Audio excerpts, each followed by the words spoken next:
Second law के बाद अब हम इस वीडियो में पढ़ेंगे बेटा Newton's third law of motion. Newton's third law of motion क्या होता है कि it states that for every action there is equal but opposite reaction. So Newton's third law states that for every action there is equal but opposite reaction, where action is the force which acting first and the reaction which force which acting later of action. So Newton's third law is based on action and reaction. It means that every force act with a pair of forces. No single force act in this universe. Means जितने भी force इस universe में act करते हैं वो सभी क्या लगते हैं, पेयर में लगते हैं। अगर कोई एक्शन हुआ है तो रिएक्शन भी होगा। सो और वो क्या होता है, दोनों इक्वल होते हैं और अपोजिट डायरेक्शन होते हैं। मान लीजिए एक्शन अपवर्ड डायरेक्शन हुआ है तो रिएक्शन डाउनवर्ड डायरेक्शन में होगा। अगर एक्शन लेफ्ट में होगा तो रिएक्शन राइट में होगा। तो एक्शन और रिएक्शन दोनों अपोजिट होते हैं बट इक्वल होते हैं।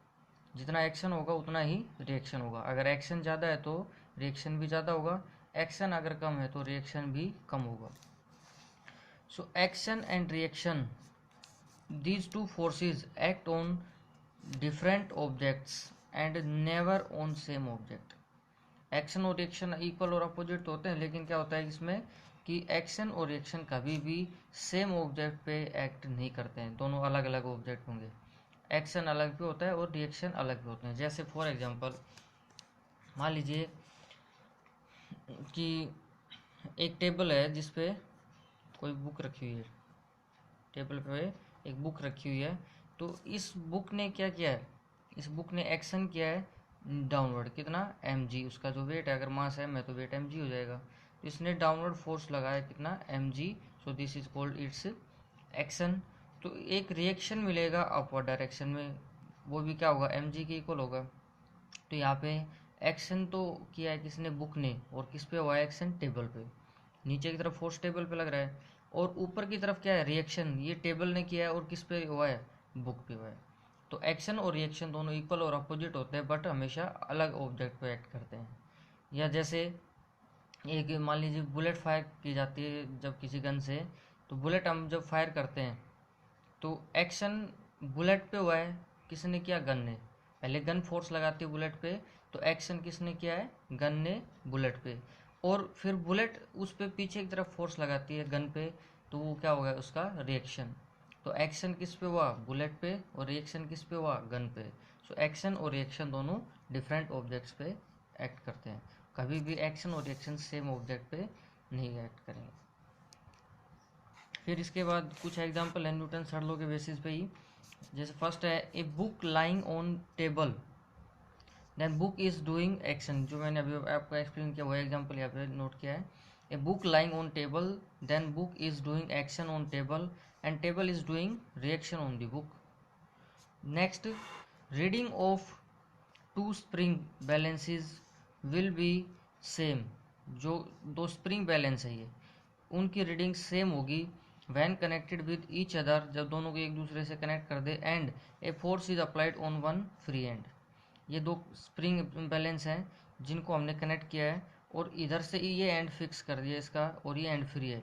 तो इस एंड पे जब हम फोर्स लगाते हैं, इसको अगर पुल करते हैं हम, ठीक है, तो इस पे जब फोर्स लगाएंगे तो इसमें जो फोर्स लगेगा तो इसमें भी फोर्स लगेगा, तो इसलिए दोनों स्प्रिंग बैलेंस में रीडिंग आएंगी और वो रीडिंग दोनों स्प्रिंग बैलेंस में क्या होगी, इक्वल होंगी।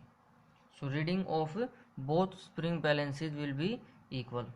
तो ये इसकी सेकंड स्टेटमेंट है, सेकंड एग्जांपल है। So reading of spring balances will be same जब हम इसको फ्री हैंड से फोर्स अप्लाई करके स्ट्रेच करेंगे। Now since action and reaction acts always on different objects, so these forces may not produce acceleration of equal magnitude. तो अभी हमने बताया कि एक्शन और रिएक्शन हमेशा डिफरेंट ऑब्जेक्ट पे होते हैं।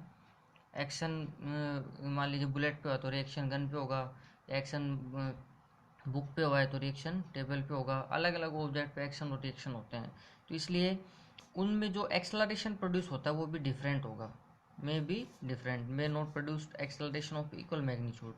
एक्सेलरेशन का मैग्नीट्यूड इक्वल नहीं होगा, डायरेक्शन तो उनके अपोजिट होती है बट मैग्नीट्यूड भी डिफरेंट हो सकता है क्योंकि उनका मास डिफरेंट होता है। Because forces act on different object that may have different mass. क्यों होता है उनका एक्सेलरेशन डिफरेंट? क्योंकि एक्शन और रिएक्शन जिन ऑब्जेक्ट पे हो रहा है उनका मास भी क्या होता है, डिफरेंट होता है।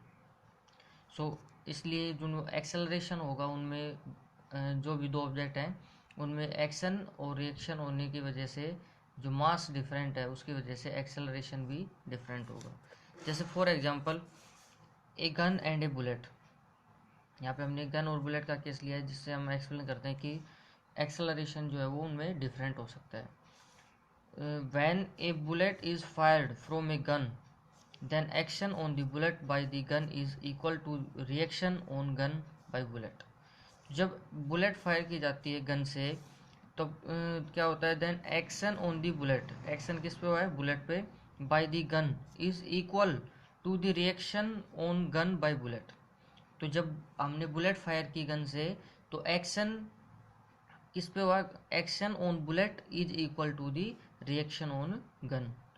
तो रिएक्शन और एक्शन दोनों इक्वल है, but acceleration of bullet is more than acceleration of gun. तो एक्सेलरेशन जो बुलेट का है वो ज़्यादा है क्योंकि बुलेट फास्टली मूव करती है, गन उतनी स्पीड से मूव नहीं करती ना। तो उसमें क्यों है, क्योंकि उसका मास डिफरेंट है, बुलेट का मास कम है और गन का मास ज़्यादा है। तो जिसका मास ज़्यादा होगा उसमें एक्सेलरेशन क्या हो जाएगा, कम हो जाएगा। बिकॉज न्यूटन्स सेकेंड लॉ की स्टेटमेंट क्या थी, F is equals to M ए।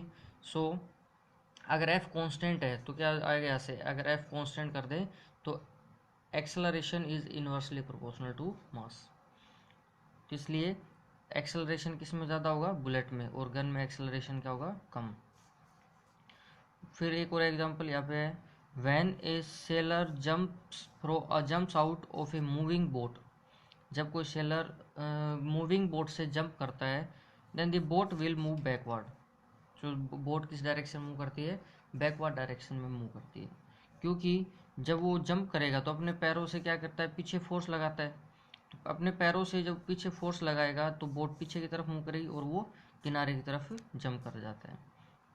तो इसमें न्यूटन्स थर्ड लॉ के बेसिस पे इस टाइप के क्वेश्चन आएंगे कि आपको कोई भी सिचुएशन दी होगी, कोई कंडीशन दी होगी, और उस कंडीशन के बेस पे आपको ये एक्सप्लेन करना होगा कि एक्शन किसने किया है और किस पे हुआ है, और या रिएक्शन किसने किया और किस पे रिएक्शन हुआ है, और उसमें एक्शन की डायरेक्शन क्या होगी या रिएक्शन की डायरेक्शन क्या होगी। जैसे यही स्टेटमेंट दे देगा क्वेश्चन में, when a sailor jumps out of a moving boat then explain the action and reaction and their direction. तो एक्शन किसने किया, जंप कर रहा, तो उसने सेलर ने किया एक्शन, पहले जंप किया है सेलर ने, तो पहले इसने फोर्स लगाया, तो इसको हम क्या कहेंगे, एक्शन। किस पे हुआ एक्शन, बोट पे। तो अब बोट क्या करेगी, रिएक्शन जो किस पे होगा, सेलर पे होगा। तो रिएक्शन इस पे बोट पे है और रिएक्शन सेलर पे होगा। दोनों की डायरेक्शन भी हम बता सकते हैं, सेलर जो है वो किनारे की तरफ जंप करता है तो बोट किनारे से दूर जाएगी, तो अवे फ्रॉम शोर। तो ये इसमें एक्शन और रिएक्शन के बेसिस पे इस टाइप के क्वेश्चंस न्यूटन्स थर्ड लॉ में हम देखेंगे। दूसरी चीज़, एक न्यूटन्स थर्ड लॉ पे आपको इंपॉर्टेंट लाइन जो है वो ध्यान रखनी है कि एक्शन और रिएक्शन कभी भी सेम ऑब्जेक्ट पे नहीं होते हैं। तो ये ऐसा मत सोचना कि वो कैंसिल कर देंगे। जैसे एक्शन अगर मान लीजिए बुलेट पे हुआ है तो रिएक्शन गन पे होगा, दोनों इक्वल होते हैं और अपोजिट होते हैं, तो उनका एक्शन और रिएक्शन तो फिर कैंसिल हो जाना चाहिए था। तो वह कैंसिल नहीं होता है, क्यों नहीं होता है, क्योंकि एक्शन और रिएक्शन कभी भी सेम ऑब्जेक्ट पे एक्ट नहीं करते हैं। एक्शन और reaction always take place on two different objects.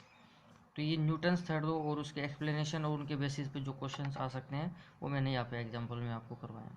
तो इसको न्यूटन्स थर्ड लॉ को आप अच्छे से यहाँ पे रिवाइज करिए, और न्यूटन्स थर्ड लॉ के बेसिस पे जो क्वेश्चंस हैं वो हम नेक्स्ट वीडियो में करेंगे। तो यहाँ तक आप नोट करिए।